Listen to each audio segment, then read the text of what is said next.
A small message from me before we kick off with today's video. iDRIVEACLASSIC is proud to be sponsored and insured by Adrian Flux. If you haven't heard of Adrian Flux before, they're the UK's leading specialist motor insurance broker, covering everything from classic and vintage cars right through to heavily modified sports cars. So whether you're in a Morris Marina, a 90s retro runabout, or something with a bit more oomph under the bonnet, give them a call for your next policy. I've popped a link to their site in the description box below. Hi guys, it's Steph from iDRIVEACLASSIC, and in today's video I take you around the best weekend of my life, Goodwood Revival 2021. Now, a lot of people think it's just racing. I certainly did before I went. However, there's so much more to it, including plenty of people watching and also some fantastic cars. So in today's video, I'm going to give you a bit of a flavour for the event. The first thing I spotted was this celebration of the Festival of Britain, which happened in 1951, and all the installations and hanging pieces are harking back to that 1951 branding. And it's been really well done actually, through the painting, the murals, and how they've decorated the Helter Skelter. Now, it wouldn't be Goodwood without mentioning the taxi rank, because that is of course how we're here today. We've borrowed Joe's mum's Ford Cortina, so as we pan round here you'll be able to see the Cortina that she's had since she was 19 years old. So thank you very much, Mags, for lending us your pride and joy, which was actually recommissioned especially for coming to Goodwood Revival. She's a static installation as part of the Glam Cabs display, something they do every year, and we were very excited and proud to be a part of it for 2021. Now, enough of the taxi rank, because we can go and see those cars later. Let's have a look around the Goodwood Revival itself, because there is so much to see and a lot of people think you can get it done in one day. We took 3 days out, and I still think I probably could have fitted in a fourth, because there's so much more than just cars. There's bikes, there's entertainers, and there's these little pop-up, what I would call acting troupes, where you'd get things like the singing nuns that would walk around the venue and pop up and just randomly start singing or performing. And it's those little attention to detail and those little bits and pieces, like the fashion police, like the ladies that were handing out oranges with baskets, that just make the event such a cut above what you expect it to be. I absolutely love this, these ladies with the big feather boa things. And then of course there was humour as well from the char ladies, who were riding around and smoking and generally getting up to all sorts of mischief. Now, one of the pop-ups was the Porsche Stand. I hope I'm saying that correctly. It's a show that is coming to Goodwood later on, I believe next year, and it's a celebration of bikes, but of course Goodwood Revival being Goodwood Revival, it's not just classic bikes on display. You've got all sorts. You've got minis, you've got mid-century vehicles, love that Morris Traveller, and as well there were lots of pop-up food stands. This is also a really good time to tell you that there are all sorts of dietary requirements catered for, and I found it very easy to get food for vegetarian and vegan options. So those are situated throughout the site. Now I'm going to go quiet and let you have a listen to these. Absolutely incredible.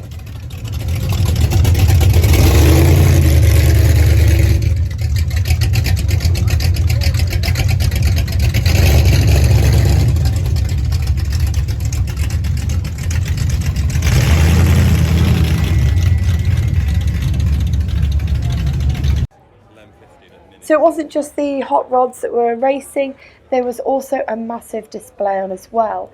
And can you believe it? Goodwood had brought cars over from America, especially just to be part of this installation. And for me, it's that attention to detail that people say, oh, the tickets are quite expensive. But when you start unpicking what goes into the event and all the little details that you perhaps don't know about at first glance, that for me is what makes this really worth the money. And as well as that, it wasn't just the static cars on display. Again, you've got plenty more places to eat in each section, so you can eat where you want. But you get things like this, where you get the pop-up dancing bits and pieces. Now you may notice that as we go through I do knock sound out in various bits. That's to avoid getting told off for music licensing. Now this section here is often overlooked. It's the mend and make do and dig for victory. So you get to see people showing off traditional skills there as well, which was quite nice to see. Now as well as that, I just want to give a shout out to this little display here in front of the hairdressers and to the lady in the red dress who was very well dressed every single day. Unfortunately, I didn't get enough of this, but there were also lots of wartime vehicles on display as well. So if that's your thing, there's plenty for you too. Now this was probably one of my favourite things that they had out on display, which was an old garage. Now as you can see, you've got a few more of these entertainers here, and these are the men at work. They were very funny. And as you can see towards the back there, you have got a classic garage on display. So for me, it's these little attention to details. I'm going to bring you round. Now if you look up, the Cooper wording is like these old garages that you used to get, and you do sometimes still see in rural Britain, and they had a lovely display of minis outside. It was really hard to film this bit because one of the things that I should probably tell you is it's very, very busy. So if you are trying to get pictures or film, it can be quite hard at times. There's also this pop-up BMW garage as well with a car on display. And one of the lovely things about it was, as you walked in, you got to see it all laid out like a traditional garage. So I'll show you a bit of that there too.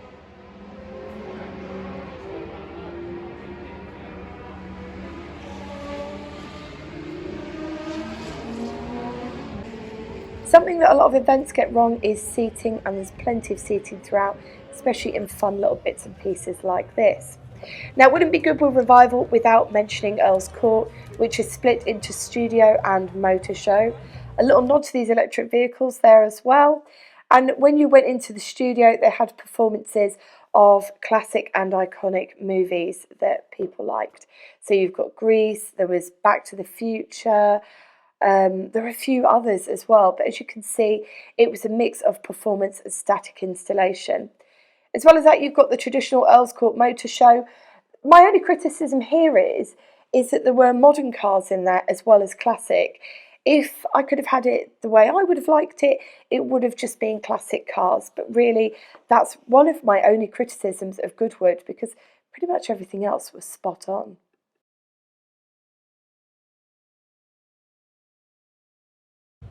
Now there are some areas like the casino which are only open to certain badge holders, but that's okay because even the area outside is worth going to visit. You've got entertainers, again those ladies with the feathers, and all sorts of lovely cars on display to give it that Las Vegas casino vibe. And they tend to do stuff like this every year where you get different levels of entry and you can buy into different things. But trust me, the experience was great without having to buy those badges.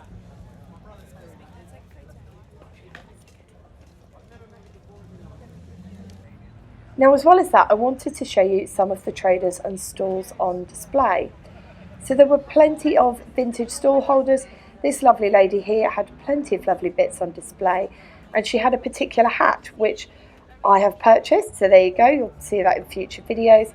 This lovely lady who was selling plenty of crimpline and sold some to me. And don't worry chaps, there's stuff for you too, because there were plenty of menswear stalls, which was actually quite refreshing to see. Now something that was new for 2021 was the car boot sale, and it was all done out the back of classic cars, and it was all vintage and used goods. The quality of stuff on display was very high, and the prices were actually very reasonable. It wasn't much higher than York car boot, which tends to be a lot of classic stuff, and I bought a couple of bits. I bought a hat and a couple of other items, but as you can see here, the quality of goods and the selection as well was very varied, and there really was, without sounding too cliche, something for everyone. It wasn't just your small traders either, because you had your bigger brands like Motul coming in as well, the SU Carburettor Company, people that you would recognise and that you would associate were here as well, in addition to game suppliers that were here.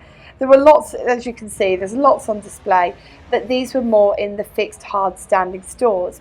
So I thought what I'd do is show you a couple of them inside and what they looked like, and pick out really my favourites.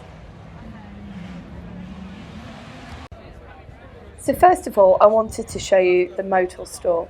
And I thought they'd done a really good job of this because not only was it laid out really well inside, so as you can see, you've got all the old tools, you've got the barrels, you've got the merchandising.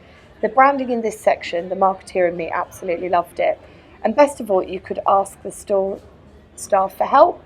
They were very helpful and very knowledgeable on the product as well. So well done, Motor team, because you did a very good job. The Porsche Stand felt almost like a cross between an old showroom garagey type feel with a little shop inside as well. So as you can see, they had a couple of classic vehicles outside.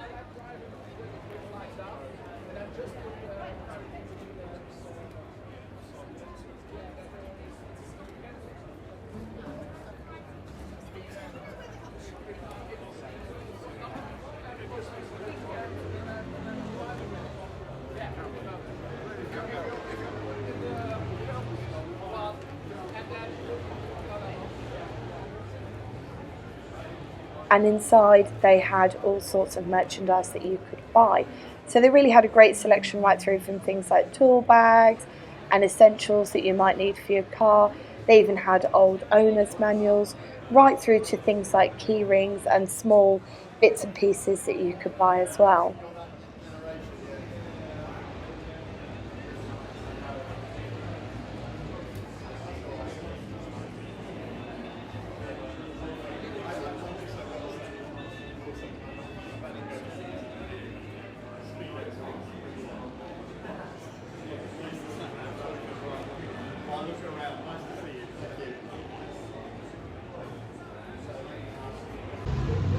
But really for me, the star of it all was Betty's hair salon.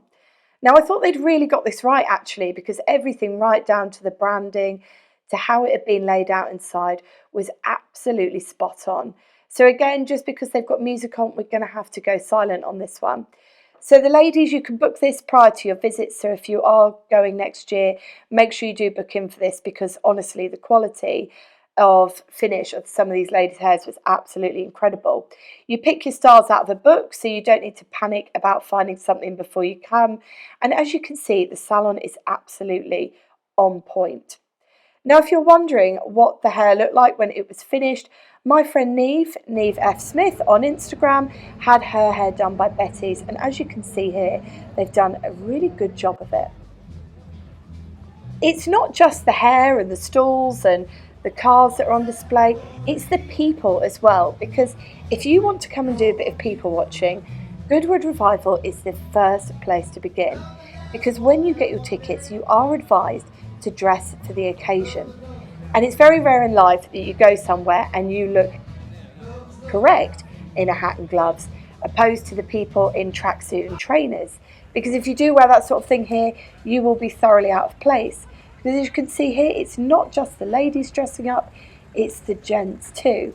Which results in a little competition that they have every day, which is the Goodwood Revival Best Dressed.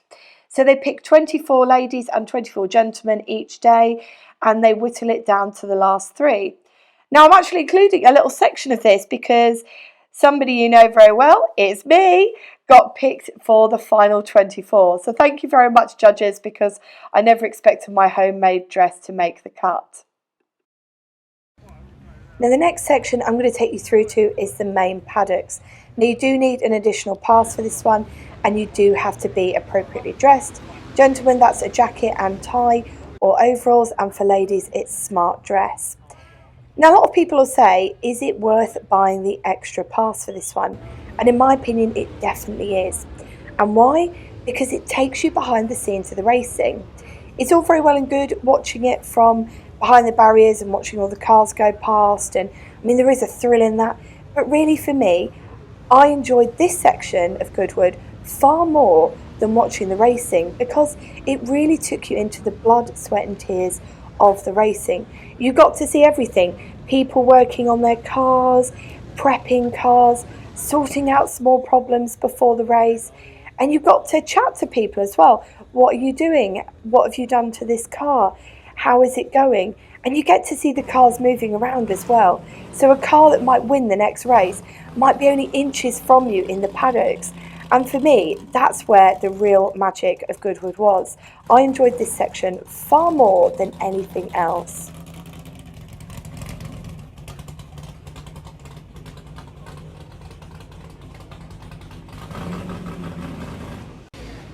Now, if like me, you're a Goodwood first timer next year, I would suggest getting this paddock pass because it is really great and you can pop in at all times of the weekend and see something different. Now, if you're wondering what my favourite car was, it was this incredible Morris Minor lowlight. No longer supports its side valve engine, but now has a 1275. Although not every car on display, I think, was headed for a race today. Now let's go and watch some of the racing and I'll tell you a couple of my favourite races and why. First of all, I really love the J40 race. If you don't know much about J40s, I've done a video on these before about the story of the J40 and why they're so special, and it was lovely to see them out racing today and get the younger generation excited. Also, really enjoyed the St Mary's Trophy cars from 50 to 59. Felt like cars that we would probably own ourselves. Now, this was my first time at Goodwood Revival, so I had no idea what to expect. But I tell you what I wasn't expecting, the over-the-road section. Now, when people mentioned this to me in passing, I assumed it was perhaps a few fairground rides and a few bits and pieces. But, oh no, it's a whole other entity within itself, and well worth, again, coming down to Goodwood Revival for. Now, we're quickly running out of time, and I wanted to give you a bit of a well-rounded view. So really, I'm going to talk to you a little bit about some of these fairground rides. This one being over 100 years old, and you've got the Butlin stand as well. So Butlins are here, they're doing the roller rink. No, you're not seeing me fall over. And things, silly little things like these fun mirrors. But it's not just that, it's also the car park. Now again, I feel like this is massively understated because when people said to me, oh, make sure you have a look around the car park, what they didn't tell me was it would be bigger than 99% of the car shows that I've been to this year. So I went down on the Saturday, which tends to be the most popular day, and as you can see, this is just the pre-1966 area. It's enormous. So really, you could have spent, if you were a petrol head, just the whole day going around all these cars, because there are incredible things, including ex-Royal Family vehicles, rare bits and pieces, and bizarrely, a Sinclair C5. There's also another section as well, which is dedicated to post-66 cars, but they have to be tax exempt. So at the time of filming, really, that's anything from, mid-1981 through to 1966. And there were also buses as well. So an incredible lineup. And would you believe you could explore that car park bit, I believe, free of charge. So when people ask you next time, is Goodwood Revival worth the money and should you make the trek down? I went down over 250 miles and I would do it again in a heartbeat. Now there's a sign as you leave Goodwood that says, give me Goodwood on a summer's day and you can forget the rest of the world. And I've never read anything more accurate. It's been the best weekend of my life. I would 100% recommend it. And until next time, take care and drive safely.